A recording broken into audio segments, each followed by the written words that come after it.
Welcome to Moments with Marianne. This is your host, Marianne Pastana, and I am so excited to be celebrating 10 years of meaningful conversations with you. As we step into our new primetime hour, it's such an honor to share this exciting new chapter with you. So whether you're starting your day out, headed to work, or listening from wherever you are, this hour is designed to bring you thoughtful dialogue, fresh insight, and inspiring stories so you can make every moment count. So thank you for being here with me today, and let's dive in. We're here today with special guest, Dr. Tommy Wood, who's here to share with us his new book, The Stimulated Mind: Future-Proof Your Brain from Dementia and Stay Sharp at Any Age. Could the choices you make today help keep your mind sharper, stronger, and more resilient for decades to come? Well, today's guest is here to share with us just that. Dr. Tommy Wood is a neuroscientist, performance consultant, and elite-level professional nerd. He is an associate professor of pediatrics and neuroscience at the University of Washington, where his research focuses on brain health across the lifespan. So welcome to the show, Dr. Tommy Wood. Thanks so much for having me. I'm really excited to be here. Oh my goodness. Well, what an honor it is to have you here and to talk about this book. I mean, right now, so many people are so worried about losing their memory as they're getting older. It seems like a really hot topic. Mm-hmm. Is that fear always justified, or do we have some things misunderstood? Maybe a little bit of both, but hopefully one of them we could at least partly correct as much as possible. So it is true that our cognitive function changes with age, not necessarily for the worse, because even though when you look on average, people might process information a little bit more slowly, they might not remember things quite the same way. As we get older, actually, we get better at integrating information. There's this thing we call crystallized intelligence, which is essentially a fancy neuroscience term for wisdom. And that's something that actually increases and improves over time into our 50s, 60s, and 70s, maybe even beyond. So our cognition definitely changes over time. But equally, when we think about the process of problems with memory in particular, that's probably the main thing that people are really concerned about, because they also relate memory problems to dementia, and they certainly can be related. One of the things that I like to talk about is the fact that often it's our expectations that drive kind of what we experience over time. So in my book, I make this case that part of what happens with our brains as we age is due to the fact that we stop stimulating them. That's why the book's called The Stimulated Mind. I kind of make the case that the function of our brains is really a product of how we use our brains. And so if we believe this idea that with age, we will lose cognitive function, then we stop doing the things that would help us to maintain cognitive function. We think, oh, I'm too old to learn that, or I'm too old to do that. And because of those expectations, we then almost drive some of that loss in function. The good news is that if we instead choose to engage with some activities that we know can help maintain memory, maybe even improve memory and other aspects of cognitive function over time, we can expect cognitive function to be much more stable even as we get into our 60s, 70s, 80s, and beyond. Well, I think that is very encouraging. I'm feeling better just having this discussion. So when we talk about future-proofing our brain, what does that look like? There's a few different aspects to this. So depending on where we are in our life stages or where we will be in the future. So one could be, how do we make sure that our brain is as adaptable as possible, so that as the work environment changes, as technology changes, how can we make sure that we're able to respond and build skills appropriately? So thinking about how we can make sure that on a day-to-day basis, our brains are functioning well, we're able to process information, we're able to make decisions, we're able to remember. And then long term, future proofing is about how can I make sure that I've minimized my risk of cognitive decline and dementia? Dementia essentially being an umbrella term for a group of conditions where you've lost cognitive function to the point where you're no longer able to really look after yourself on a day-to-day basis. But of course, there's a trajectory that sort of takes you down to dementia over time. So future proofing in that arena is thinking about, 10, 20, 30 years before that.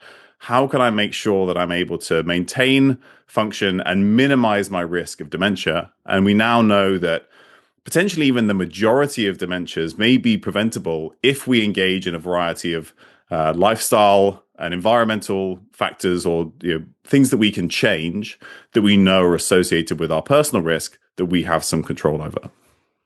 Okay, so I'm going to ask, like, what do we do now? Because I'm sure everyone is listening going, okay, I want to take better care of my brain, but where do I start? Yeah, that is a great question. And there's actually, because this has become a hot topic recently, there's actually a ton of great, useful information out there, very evidence-based podcasts and other social media content on things that help to support brain health.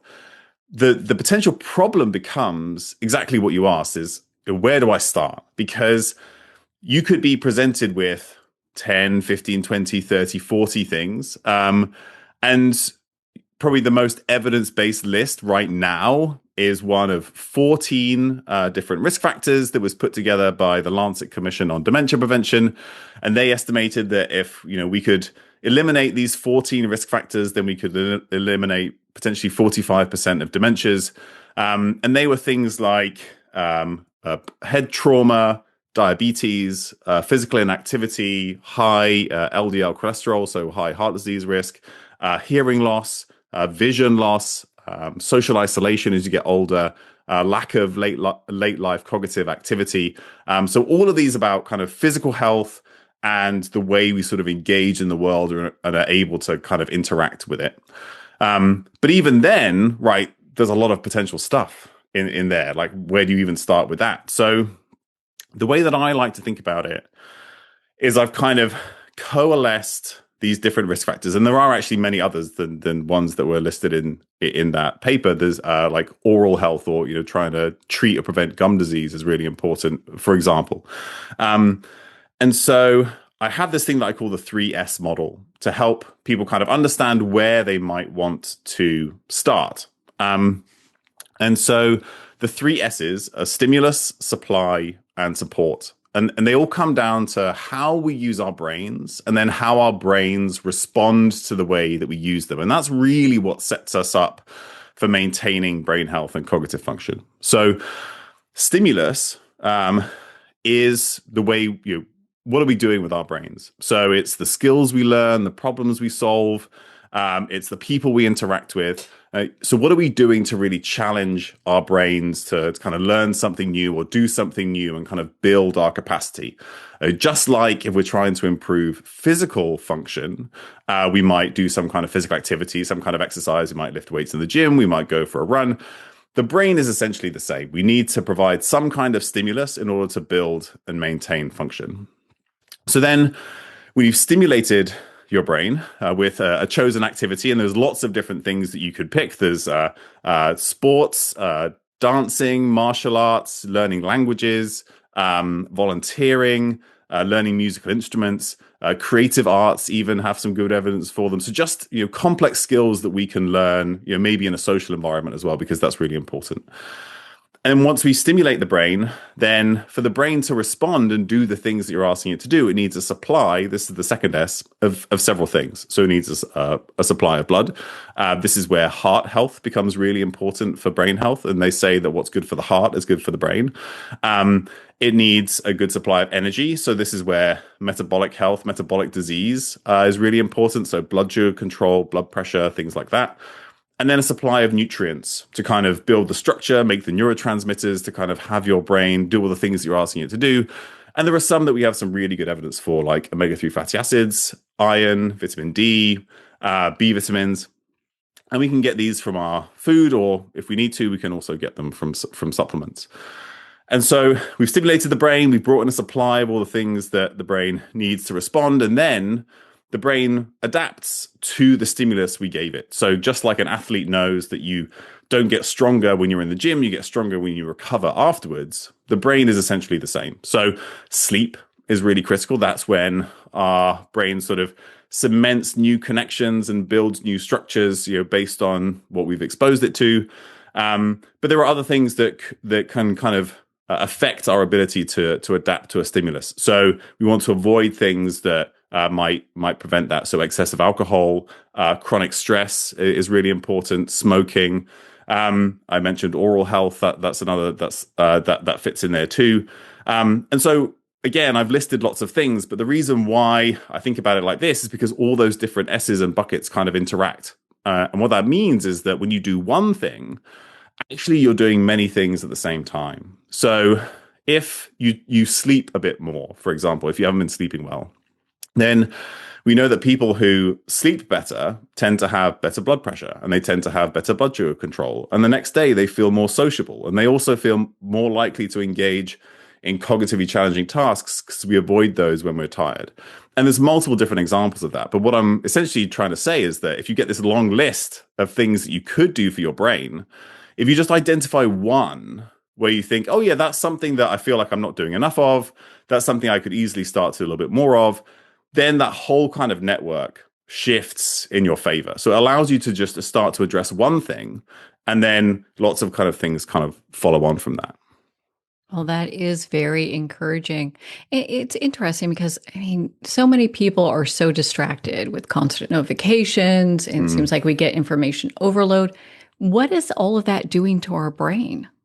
Yeah, it's a great question. I think this is maybe one of the reasons why we've increasingly become worried about our brains, because we do feel frazzled, distracted, overworked, burned out. And part of it really is because of this constant exposure to information, but also just because we never really give ourselves a chance to take a break. We know that multitasking, or in reality, the human brain is not good at multitasking. We're good at doing one thing at a time if we actually allow ourselves to do one thing at a time. But if we're constantly switching back and forth, that's inherently stressful. They've done some studies in work environments where people who, the more sort of they switch between tasks, or they're doing stuff like, well, they're in a Zoom call, but they're also checking their emails, or you're watching Netflix, but you're also checking Instagram, kind of flicking back and forth between these things where you never fully pay attention to one thing. You never, fully kind of get the work done that you need to do because you're thinking about something else at the same time. This is inherently stressful. So we never get a chance, first of all, to actually do the productive work we'd like to do because we're trying to do multiple things at the same time. And then we also, feel more stressed overall because of this sort of like constant burden of all these things we're trying to do. And as I mentioned, one of the most important things for us to be able to maintain brain health is to give our brains time to kind of rest and recover and adapt. And that includes during the day as well as during sleep. So one of the things that we see is people who spend lots of time flicking back and forth between lots of different types of media, be that email and TV and social media, is the more multitasking you do like that, in general, you become more distractible because you kind of train your brain to be constantly on the lookout for information from lots of places at the same time. On the other side, we can train ourselves to be less distractible if we spend some time actually doing, sort of focusing on one thing at a time. So when you then try and translate this into something you can kind of do for yourself during the day, there are a few things that become important. One is whatever it is that whatever work you're trying to do, as part of your job, or if there's some specific task that you have, block off just some period of time during the day when that's all you do, right? Other notifications are off, emails are off, Slack and Teams and all these other sort of setups are off. And you can actually just do some high quality work. That actually makes us feel good because we feel productive. We've done the thing that we need to do today. And then when you've done your kind of deep focused work, give yourself just a few minutes. And it really does only need to be a few minutes. And there are studies that show that just like going outside for 5 minutes, looking at some nature. It could even be, watching comedy clips on YouTube. It can be mindfulness or breath work. They've looked at all of these. Just giving yourself a chance to step away from your work, rest and recover, that will allow you to go back in and address whatever you need to do next. It's kind of like, again, if you're training in the gym, you can't just sprint hard all the time. You need to take rests in between. So part of it is just thinking about how can I do one thing at a time, even for short periods that retrains your brain to be able to focus. How can I build in just short breaks to allow my brain to recover? And then this allows you to sort of feel more productive, feel slightly less stressed, but without having to completely restructure your day or anything like that. And as much as possible, minimize the scenarios where you're kind of constantly jumping back and forth between things. Because even though you might feel like you're juggling something and getting more done, in general, we tend to be less productive and do less quality work when we're trying to do multiple things at the same time. So we can actually do more in less time if we truly allow ourselves to really, do one task after the other. This might take a little bit of like restructuring your day, but in general, it doesn't take too much. And then this really pays off over time. You feel a little bit more productive at the end of the day. You feel a little bit more relaxed because you got what you needed to get done. And then you don't feel as distracted at night because, hopefully you're not then on the couch whilst watching TV and doing Instagram at the same time. Just do one or the other. Like they're both fine, but it's that kind of constant bouncing back and forth that sort of feels inherently stressful just because we're asking our brains of more than we need to. Oh boy, are we. So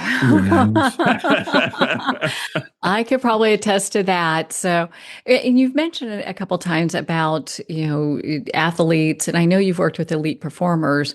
What are there habits that top elite athletes sharpen their minds with and they use every day?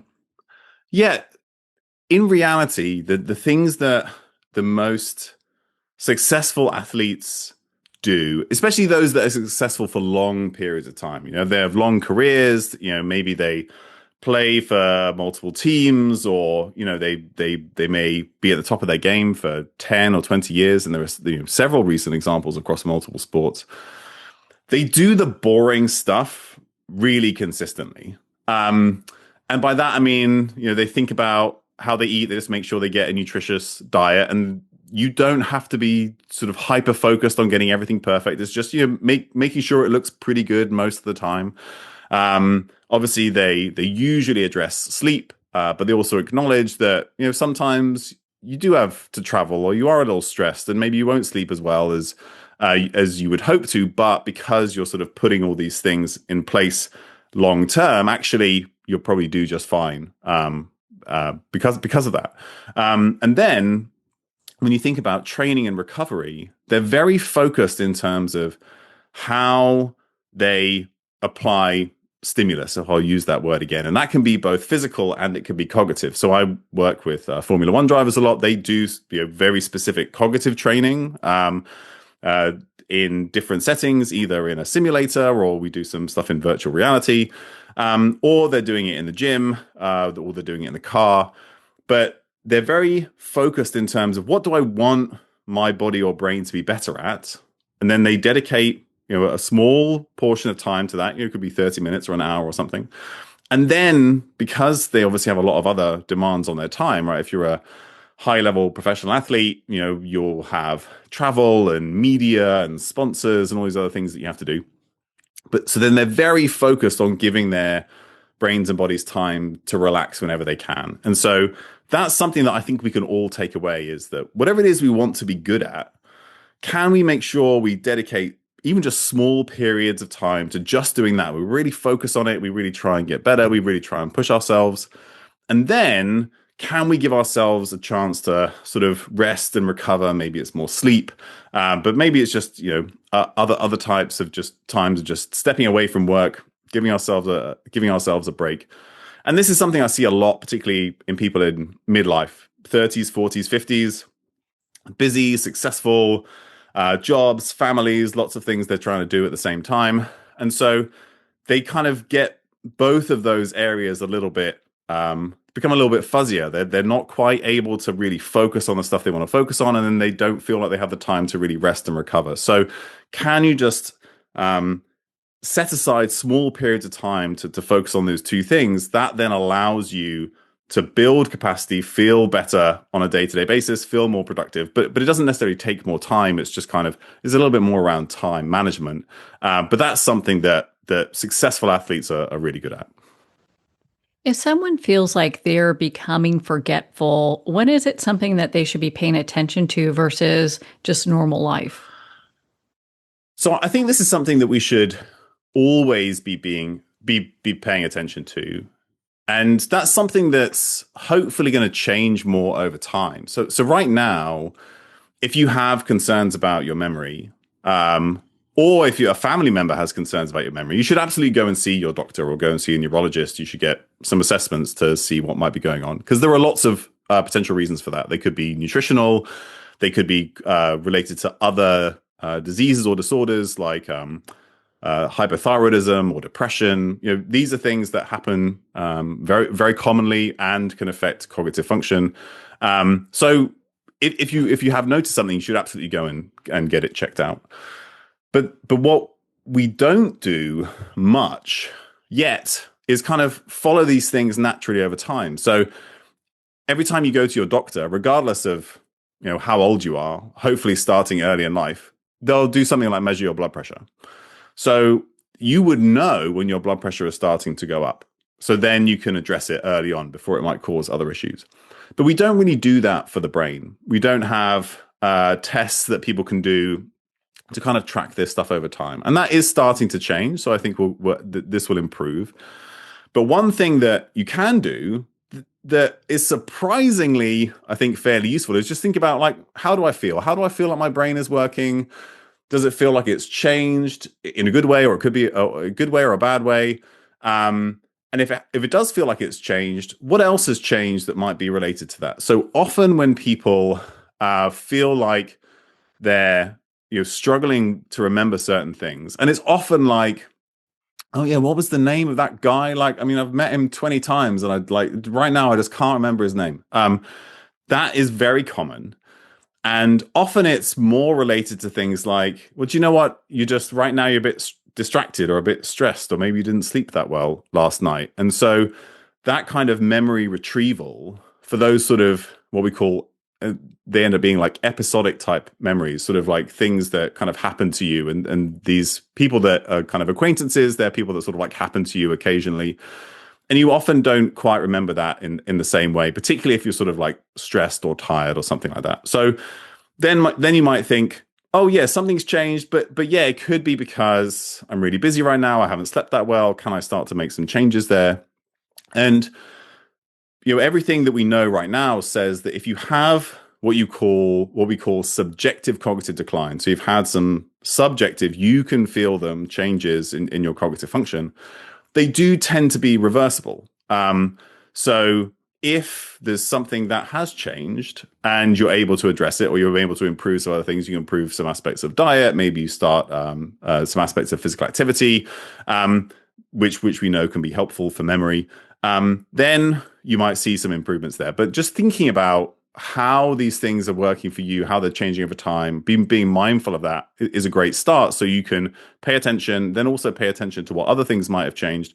That gives you a good starting point to maybe make some changes if you need to. But of course, if you've noticed something significant, it's always going to be important to go to your doctor and get that checked out. Yeah, definitely see a professional. I mean, there's so much great research within your book. Is there, like, I'm sure there's a lot, but is there one piece that you'd like to share that you think most people will be surprised by?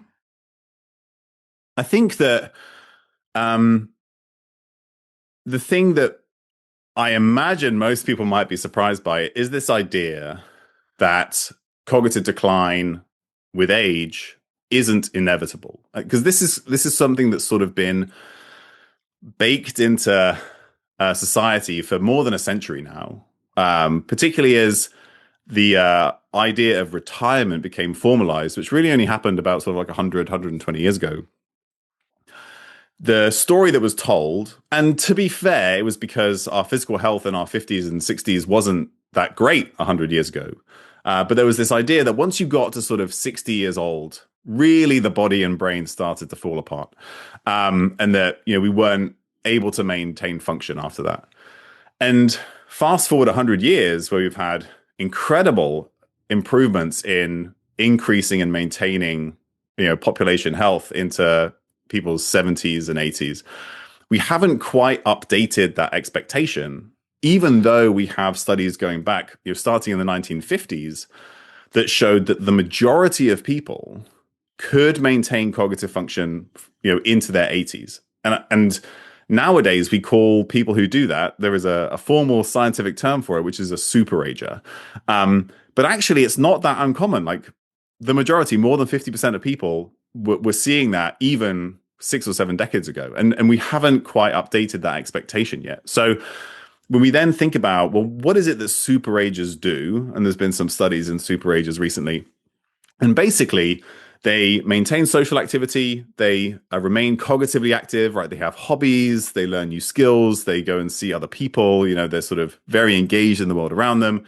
They maintain their physical health. So they avoid things like diabetes or obesity, or they have them treated if they have them. And they remain relatively physically active, and they maintain pretty decent sleep. But like nothing really superhuman or unexpected about any of that. But just by kind of addressing those core fundamentals, these people see cognitive function that doesn't really change at all until at least they're 80 and beyond. Their brains kind of maintain their size and structure over time, which we tend to lose as we get older, really just by being sort of consistent in some of those areas. So I think that the thing that I'd like people to appreciate more is that we should be able to expect that the norm is that we maintain cognitive function into our 8th and 9th decades and beyond, and that it doesn't necessarily take that much to achieve that if we can sort of put in place some of those core basics over time. Well, and your book definitely helps people to outline that. One of the things I was also curious about is there anything that you're excited about right now that's in regards to like brain health and science?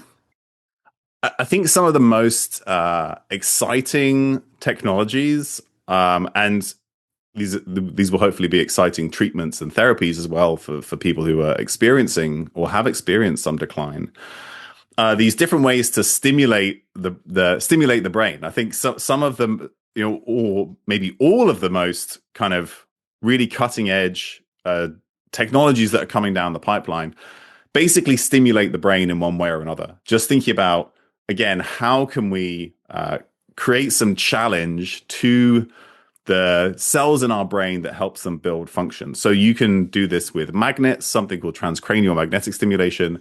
You can do it with electricity. You can do it with light, with photobiomodulation. You can do it in virtual reality. And this is something that I do a lot of work in. And that can be for improving athletic performance, but it's also being used for treatments in Alzheimer's disease and Parkinson's. Because, it might be harder for those individuals to go out and do a martial art or a dance class, but they can get some of those stimuli in a safer environment, but immersive and very stimulating through virtual reality. So there's a lot of research that still needs to be done there. But I think that as we kind of improve other therapies as well, there is going to be some drugs for cognitive decline that come down the pipeline. Those will improve. But I think fundamentally something that we'll really need to focus on over time is making sure that we continue to engage and challenge our brains, and then finding a whole bunch of different ways to do that, be that going to a dance class or be that with transcranial magnetic stimulation. Hopefully we have as many tools to do that as possible. And I think that's something that's really exciting. Of course, lots of studies still to be done, but that's where I really see the field going. So much exciting things happening. Well, Dr. Tommy Wood, where can our listeners connect with you and be part of your community and learn more about your book? Yeah, But a good place to start is Instagram. At Dr. Tommy Wood, Dr. Tommy Wood on Instagram. I post several times a week on there. All the podcasts I do, papers I publish, information about the book is there. We can get the book anywhere you would buy a book, but thestimulatedmind.com will take you straight to it as well. And then I do have a Substack and a podcast that I do with a friend of mine who's a neurologist, Dr. Josh Turknett. That's betterbrain.fitness.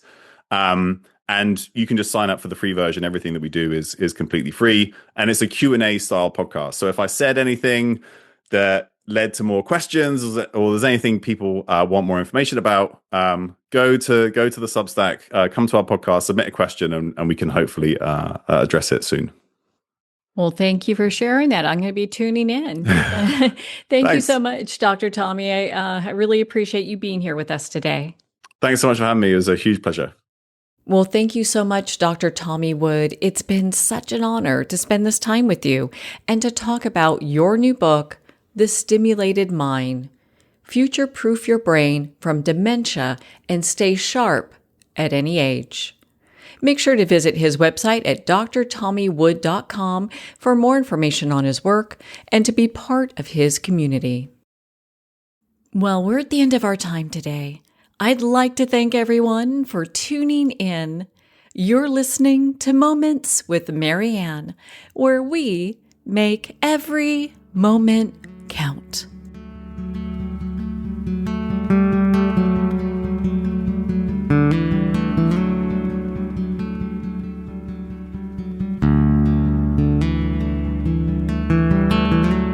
In a single moment, your life can change. Moments with Marianne is a transformative hour that covers an endless array of topics with the best of the best. Her guests are leaders in their fields, ranging from inspirational authors, top industry leaders, and business and spiritual entrepreneurs. Each guest is gifted and a true visionary. A recognized leader in her own work, and while teaching others to develop, refocus, and grow, Marianne will bring the best guest and sometimes a special surprise. Don't miss this. You never know just which moment will change your life forever. Make sure to tune in and visit momentswithmarianne.com for more information.